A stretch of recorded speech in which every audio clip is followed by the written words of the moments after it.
నమస్తే, welcome to our channel. మనతో పాటుగా స్టూడియోలో ఏపీ ఖమ్మ కార్పొరేషన్ డైరెక్టర్ అరసమల్లి శ్రీనివాస్ గారు ఉన్నారు. వారిని అడిగి కొన్ని వివరాలు తెలుసుకుందాం. నమస్తే సార్. నమస్కారం అండి. సార్, జగన్మోహన్ రెడ్డి గారు సంచలన ప్రెస్ మీట్ పెట్టారని చెప్పి ఆ ఛానల్లో చెప్తున్నారు. అసలు ఈ ప్రెస్ మీట్లో రాష్ట్ర అప్పుల గురించి మాట్లాడుతున్నారు ఆయన. కూటమి ప్రభుత్వం అధికారంలోకి వచ్చిన తర్వాత అసలు రాష్ట్ర అప్పులు పెరిగిపోయాయి, రాబడి తగ్గిపోయింది అంటూ కాగ్ రిపోర్ట్ కూడా నేను ఏదైతే చెప్పానో అదే చెప్పింది అని చెప్పి జగన్మోహన్ రెడ్డి గారు చెప్పడం.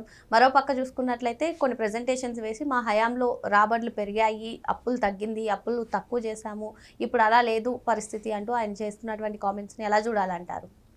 ఇప్పుడు వాళ్ళకి విశ్వసనీయత అనేటువంటి మొత్తం దెబ్బతినిపోయిందండి. ఇవాళ వాళ్ళు మాట్లాడి అబద్ధాలు మాట్లాడి వాళ్ళు బొంకి వాళ్ళకి నిజమేదో అబద్ధమేదో కూడా కన్ఫ్యూజ్లోకి వెళ్ళిపోయారు. అలాగే ప్రజలను కూడా కన్ఫ్యూజ్ చేయడం మొదలెట్టారు. ఫర్ ఎగ్జాంపుల్ పరకామణి దొంగతనాల గురించి, మద్రాసులో పోయింది లేకపోతే ఇక్కడ పోయింది, వాళ్ళ ప్రచారం ఎలా ఉంటుందంటే, చిన్న ఎగ్జాంపుల్ చెప్తా. దుర్గ గుడిలో మొన్న ఒక భక్తురాలు బంగారు బ్యాగ్ పోయింది, నగలున్న బ్యాగ్ పోయింది. దాన్ని వాళ్ళ అనుకూల ఛానల్స్లో ఎలా ప్రచారం చేస్తారో తెలుసా? దుర్గగుడిలో బంగారం చోరీ, అమ్మవారి బంగారమా లేకపోతే దుర్గగుడి దేవస్థానం బంగారమా? జనాలు కన్ఫ్యూజన్. ఏమనుకుంటారు జనం? ఇలా ఉంటుందన్నమాట వాళ్ళది. అంటే వెర్రితలలి, అంటే ఏదో రకంగా బురద పుయ్యాలి అనేటువంటి ఆలోచన వల్ల ఏమవుతుందంటే జనాలకి వాళ్ళు నిజం చెప్తూ కూడా నమ్మరు అవ్వడం. అది వాళ్ళకి తెలియట్లేదు, అది అనవసరం, మనం బురద జల్లేమో లేదా. వాళ్ళ ప్రతినిధి ఒక ట్వీట్ పెట్టి మీకు ఆట మొదలవుద్ది అన్నాడు. అసలు ఆటే లేదు ఇప్పుడు వరకు, ఇంకేం మొదలవుద్ది? ఆట చేంజ్ అయిపోద్ది అన్నాడా? అసలైన ఆట అన్నాను. అసలు ఏ ఆట ఆడగలుగుతాడు అతను? ఏ ఆట రాదు అతనికి. ఇంట్లో తొంగమంటే మాత్రం పడుకుంటాడు తన్ని పెట్టుకుని, అప్పుడప్పుడు వచ్చి రికార్డెడ్ ప్రెస్ మీట్ మాట్లాడతాడు. అందులోనూ జగన్మోహన్ రెడ్డి మాట్లాడిన తర్వాత ఆట మొదలవుద్దంటే అది చాలా హాస్యాస్పదం, పెద్ద జోకు. ఆల్రెడీ అతను ఆట ముగించి రిటైర్డ్ హర్ట్ అతను ఇంటికి పంపించారు. అతను రాజకీయాల్లో ఇంకా భవిష్యత్తు ఉన్న, అతను అవివేకం వల్ల, చేతకాని దద్దమ్మతనం వల్ల, దొంగతనాలకు అలవాటు పడడం వల్ల, అవినీతి అక్రమాల వల్ల అతను ఆట నుంచి తొలగించబడ్డాడు. కాబట్టి అతనికి ఆడే అర్హత లేదు, ఆట ఆడలేడు. అతని మీద ఆశ పెట్టుకుని మావాడు ఆడతాడు, మావాడొత్తే ఆట మారిపోద్ది, మావాడొత్తే ఇది వస్తే 2.0 ఇలాంటి పనికి మాటలు మాట్లాడుకుంటే మీరు అబాస్ ఫాలో అవుతారు. ఎందుకంటే అతను నమ్ముకున్నవాడు అందరూ కూడా కుక్కతోకన్న పట్టుకుని గోదావరి ఇదినట్టే. ఇక్కడ పెంచలే అన్నవాడి గురించి దొంగతనం పట్టుకున్నారు, దాని గురించి కరుణాకర్ రెడ్డి మాట్లాడతారు. అతను ఆల్రెడీ అరెస్ట్ చేశారు, కేసు పెట్టారు. అతను ఓ 3-4 లక్షల లంచం తీసుకుని 2003లో ఈ కరుణాకర్ రెడ్డి నియమించాడు అతను కాంట్రాక్ట్ ఉద్యోగంగా. ఇతను హయాంలో పరకామణిలో దూరిపెట్టాడు. అతను చెప్పాడు కదా, నా మనుషులు 2000 మంది ఉన్నారు, ఖచ్చితంగా జరుగుతూ ఉంటాయి ఇవన్నీ.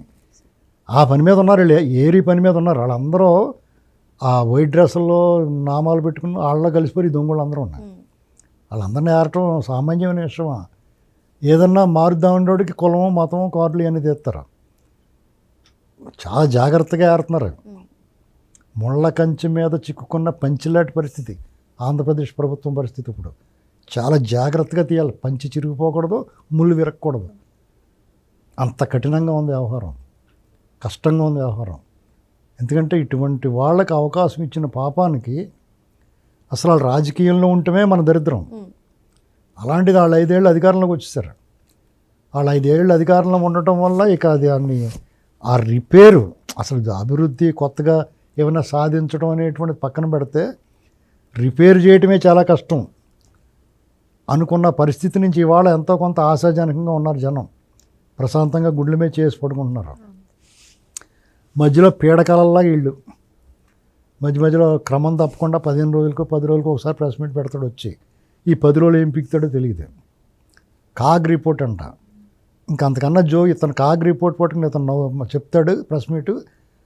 కౌన్సిల్లో బొత్స సత్యనారాయణ గారు మాట్లాడతాడు, దానికి సమాధానం చెప్తే అనుకుంటా పారిపోతారు. ఇక్కడైతే సమాధానం చెప్పి కూడా ఉంటాడుగా, నువ్వు చెప్పుకుంటా పోవచ్చు. వీళ్ళతో ఎలా వచ్చిందంటే కౌన్సిల్లో వాళ్ళు ప్రశ్నలు వేస్తారు, కాగ్ రిపోర్ట్ల గురించి మాట్లాడతారు, అప్పుల గురించి మాట్లాడతారు, దానికి సమాధానం చెప్తున్నారు అనుకో వినకుండా పారిపోతారు వాకౌట్ అని. ఇక్కడైతే ఆ గొడవ కూడా లేదు, నువ్వేం చెప్పాలనుకుని చెప్పేస్తూ ఉంటావు. మా హయాంలో 2 ఏళ్ళు కరోనా ఉన్నా ఎక్కడ అప్పులు చేయలేదు. చాలా కరోనా ఉంది కాబట్టి నీ దద్దమ్మతనం బయటపడలేదు. దేశమంతా కూడా ప్రపంచమంతా ఇలా ఇబ్బందులు ఉన్నాయి కాబట్టి ఆ ఇబ్బందుల్ని దిగమింగుకున్నారు జనం. నిజంగా కనుక కరోనా ఉన్న సమయంలో, కరోనా వచ్చిన టైంలో చంద్రబాబు నాయుడు గారు లాంటి ముఖ్యమంత్రిగా ఉండుంటే చాలా మేలు జరిగేది ప్రజలకి. రెమిడిసివిర్ లాంటి బ్లడ్ మీరు తాగేసారు, మీ వాళ్ళు ఎటరో వాళ్ళు కట్టాను. ఆ బ్లడ్ తాగేసిన ఇంజక్షన్లు అమ్మారు చూసావా, అలాంటి బారిన పడకుండా ఉండేవారు. ఆక్సిజన్ కొరతలో, హాస్పిటల్ కొరత, బెడ్ల కొరత లేకుండా చూసేవాడు. ఎందుకంటే ఆయన దాన్ని చాలా ముందుగానే, అందరికన్నా ముందుగా శానిటైజర్, ఆ శానిటైజర్లో మాస్కులు ఇవన్నీ వాళ్ళ ఆఫీసుల నుంచే మొదలుపెట్టాడు. అందరికన్నా ముందు, దేశంలో అందరికన్నా ముందు. దేశానికి కూడా ఉపయోగపడేది ఆయన సర్వీస్. మిగతా వాళ్ళకి కూడా ఈయన మెడిటిక్ జోన్ నుంచి తయారైనయే అప్పుడు ఉన్న వీళ్ళు వాడిని అప్పుడు చెప్పుకునడం. మన దురదృష్టం ఏంటంటే అతను ఎన్నో చావుల్ని దాచేసారు వాళ్ళు. ఎందుకు తెలుసా, చావులు ఎక్కువ చూపిస్తే యాక్చువల్గా ఆ చనిపోయిన వాళ్ళ కుటుంబాలకి ప్రభుత్వం, కేంద్ర ప్రభుత్వం కూడా కొంత సాయం చేసింది. ఆ సాయం అందనివ్వకుండా ఆ చావులు దాచేశాడు. కారణం ఏంటి, తన హయాంలో కరోనా వల్ల చావులు ఎక్కువ చూపించకుండా దాన్ని కప్పెట్టేశాడు. అంత దారుణం ఉండేది. మహాపాపం చేశాడు. పాపండి అతను, మహాపాపి. దైవద్రోహం చేశాడు, దైవదోషం చేయించాడు. ఇవాళ సిగ్గు లేకుండా అక్కడ బంగారం పోయింది, ఇక్కడ ఖచ్చితంగా పట్టుకున్నారు. ఎవరిని విడిచిపెట్టరు. వాళ్ళందరూ కూడా చివరికి మీరు పురమాయించిన వాళ్ళు, మీ మనుషులు, మీ అనుచరులు అని తేలుతుంది. పెంచలే అన్నవాడు ఓపెన్గా చెప్పాడు, 3 లక్షలు 4 లక్షలు ఇచ్చి వచ్చాను కరుణాకర్. ఇది చాలా మీకు చెప్పు తీసుకొట్టినట్టు ఉంది. అయినా సిగ్గు లేకుండా మీరు మాట్లాడతారు. ఆట మారిపోద్ది, ఇది మారిపోద్ది అని. మీరు ఒకవేళ అలాంటి నింద వేయదలుచుకున్నా వేసినా, చంద్రబాబు నాయుడు గారు కానీ, నాయుడు గారు కానీ భక్తు హిందువులు, దేవుడి పట్ల పాపభీతి ఉన్నవాళ్ళు, భక్తి ఉన్నవాళ్ళు, భయం ఉన్నవాళ్ళు, మీలాగా బరిదెగించిన వాళ్ళు కాదు వాళ్ళు. వాళ్ళ వల్ల పొరపాట్లు జరగచ్చేమో కానీ తప్పులు చేయరు వాళ్ళు. మీరు తెలిసి, పొరపాటు అంటే తెలియ జరిగింది, తప్పు అంటే తెలిసి చేసింది. మీరు తప్పు కన్నా మించిన మహాపాపం చేశారు. మీరు సమర్థించుకుంటానికి ఏమీ లేదు. అంటే ఇప్పుడు ఈ పరకాం అనే అంశం గురించి జగన్మోహన్ రెడ్డి గారు కూడా ప్రెస్ మీట్లో మాట్లాడే అవకాశం ఉంది. మాట్లాడతాడా? ఎందుకు మాట్లాడ్డా? ఇప్పుడు ఇక్కడ మీకు ఏమవుద్దంటే, వాళ్ళకి ఎంతసేపు ఏదో ఒకటి. ఇప్పుడు వివేకానంద రెడ్డి గారు మర్డర్ కేసు ఉంది, సుప్రీంకోర్టులోంచి ఆదేశాలు వచ్చినాయి, ఇంకా వేరే దర్యాప్తు చేయాల్సిన అవసరం లేదు అన్నారు. ఈ కొత్త పాత్రలు ఏమి లేవన్నారని చెప్పేసి సాక్షులు వేశారు. అంటే పచ్చి అబద్ధం అది. కొత్త పాత్రలు అంటే నువ్వు ఇన్వాల్వ్ అయి ఉన్నావు కదా, కొత్త పాత్రలు ఏంటి? మీరు ఆల్రెడీ మీ ఇంటి ఫోన్లు గట్ట వచ్చినాయి, ఆ ఫోన్ టైమింగ్స్ ఇవన్నీ. అంటే మీరు గుమ్మడికి వెళ్దాం కంటే భోజనం తడుకుంటున్నారు. మీరు ప్రజల దృష్టిలో మీరే దోషులు. ఈ న్యాయస్థానాలు మిమ్మల్ని శిక్షించకపోయినా ప్రజలు మిమ్మల్ని ఆల్రెడీ మీకు ఒళ్ళు కొవ్వెక్కిపోయి తెలియట్లేదు, కానీ ప్రజలు ఆల్రెడీ మిమ్మల్ని శిక్షించారు. రేపు పులివెందుల సీటు కూడా పోదు మీకు. ఆవిడ సునీత గారు న్యాయం జరగకపోతే ఆ పాపం శాపంలాగా వెంటాడద్దు మిమ్మల్ని. ఎందుకంటే తండ్రి లాంటి మీ చిన్న బాబాయిని ముక్కల కింద నరికేసి ఈ కన్ను ఆ కన్ను పొడుచుకుంటుందా, పసిబిడ్డ, ఇలాంటి మాటలు మాట్లాడావు. ఇన్ని పాపాలు చేసి, ఘోరాలు చేసి, నేరాలు చేసి, వ్యవస్థీకృత నేరాలు చేసాడు ఇతను. సెంట్రలైజ్డ్ క్రైము, సెంట్రలైజ్డ్ కరప్షన్ చేశాడు.